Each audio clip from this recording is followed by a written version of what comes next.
Este jueves de caretas. Nosotros hacemos el jueves de caretas cuando tenemos nuestra edición impresa. Tocaba salir hoy, pero por las circunstancias políticas del país, en realidad era un tema de no tener en claro cómo iba a ser el procedimiento de vacancia y lo que eso tiene que ver con los tiempos de una edición impresa, imprenta y demás, pues decidimos correr una semana más.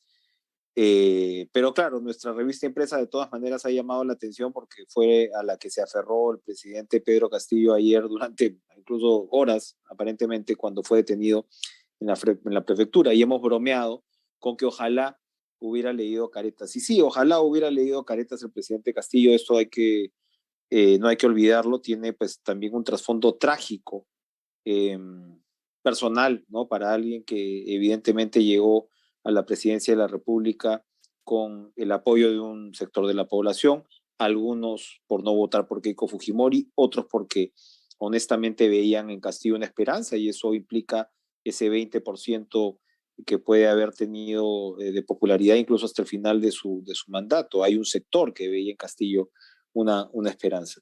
Todo esto tiene, por supuesto, un trasfondo trágico. Conocemos ya qué duda cabe el tema penal, pero yo creo que esto precisamente nos da una oportunidad para, desde la humilde perspectiva de la sucesión de las últimas carátulas de la revista, poder recordar qué cosa fue lo que pasó con este gobierno. Vemos ahí una galería también, ya apenas se inició, ¿no? Lo que se vio con el gobierno del presidente Castillo fue el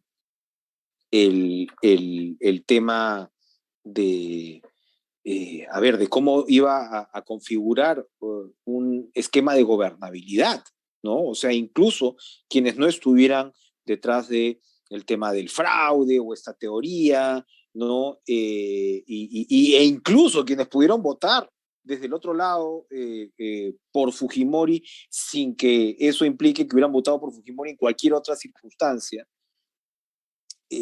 un porcentaje, ¿no? Entre los cuales se cuenta seguramente al menos la línea editorial de Caretas, y iban en un principio por el lado de a ver cómo consigue este señor gobernabilidad. Y lo que se vio, pues lamentablemente fue un desastre prácticamente desde el principio, no solamente la designación de Guido Bellido y demás, que incluyó pues a Juan Silva, a Heiner Alvarado, es decir, a personas que realmente despertaban sospechas desde un primer momento.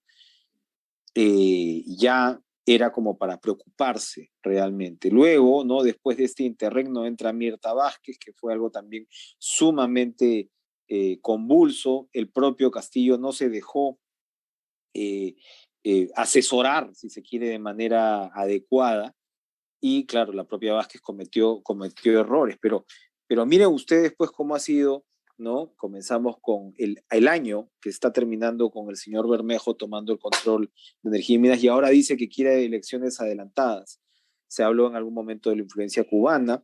Ya en febrero nosotros decíamos, oiga, ¿qué dice la vicepresidenta? Porque ya en febrero cualquier medio con dos dedos de frente tenía que darse cuenta que la desestructuración, el desmantelamiento del Estado directamente vinculado a casos de corrupción que ya se conocían, pues daban mucho que pensar sobre lo que podía ser la permanencia de un gobierno así. Muchos lo han defendido a Castillo, ojo, lo llenaban de significado, ¿no? De lo que representaba, etcétera, etcétera, pero la representación, por supuesto, incluso para los bien intencionados, tendría que tener un límite, porque lo que se estaba viendo día a día era este desmantelamiento del aparato público, que era algo que no se había visto en los últimos 20 años. Podrán decir, ¿no? Que las mafias de antes, los poderosos y qué sé yo, pero bueno, esos mafiosos, de todas maneras, en muchos casos dejaban, o esos supuestos mafiosos, dejaban los espacios para una profesionalización de un sector del Estado que estaba completamente desapareciendo en estas circunstancias. El señor Cerrón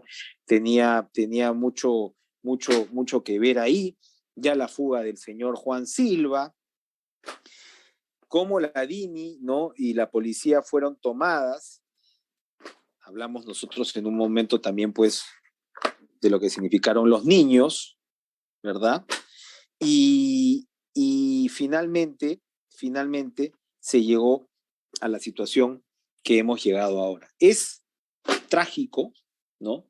Es trágico, como digo, porque estamos hablando pues de una familia que con niños chiquitos, ¿no? Que pierde a su papá en una, ya se ha dicho mucho, en una decisión final de suicidio político, que en realidad uno dice, ¿por qué lo hizo? Bueno, los próximos días nos irán dando un poco más de luces al respecto, pero lo que sí queda claro es que eh, esto también es consecuencia de un presidente que no estaba capacitado para gobernar. Su propia salida, su propio colapso, el creer, de un lado, que no tenía los votos para evitar o que tenían los votos para vacarlo, que hasta ayer la verdad es que no tenían los votos porque Perú Libre había decidido no ir con eso, pero que le hicieran creer eso, amenazarlo, qué sé yo, más allá de los problemas penales que claramente enfrenta, y que de otro lado le hicieran creer que probablemente las Fuerzas Armadas lo acompañarían, o que el pueblo, ¿no? Esa fue otra, ¿no? El pueblo reclama el cierre del Congreso,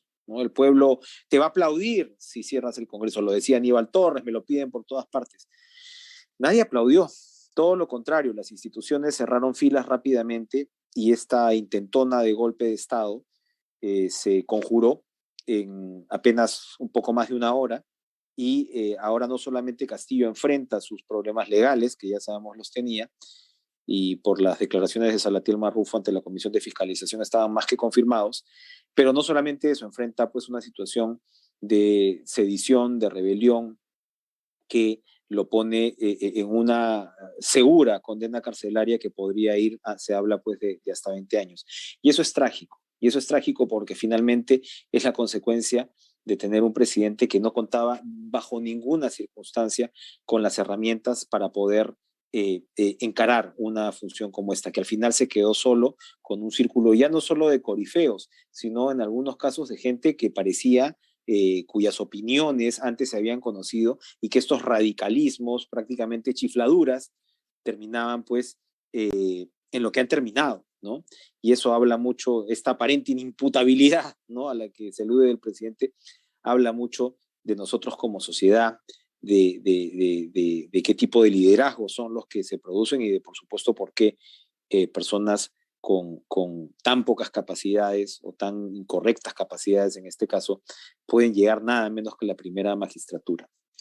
Vamos a ir evidentemente interpretando esto, tratando de entenderlo, ¿no? En las próximas semanas, pero ahí estaba, en esta sucesión de carátulas que les muestro, ahí estaba. Nosotros no entramos en medias tintas desde el primer momento, siendo, por supuesto, dando el beneficio de la duda, como corresponde en democracia, dándole a la nueva administración el tiempo para demostrar qué cosa es lo que puede ofrecer, sobre todo en circunstancias de tan alta polarización, de tanta controversia. Al gobierno le correspondía interpretar ese mandato electoral y de alguna manera brindarle estabilidad al país. Evidentemente, el final del señor Castillo demuestra por qué no lo pudo hacer desde un principio. Esto es Jueves de Caretas. El próximo jueves, sí, comentaremos nuestra edición impresa, que por supuesto va a venir cargadas de novedades y de estas necesarias interpretaciones de este proceso tan dramático y trascendente que ha vivido el país en estos días. Gracias por escucharme. Chao.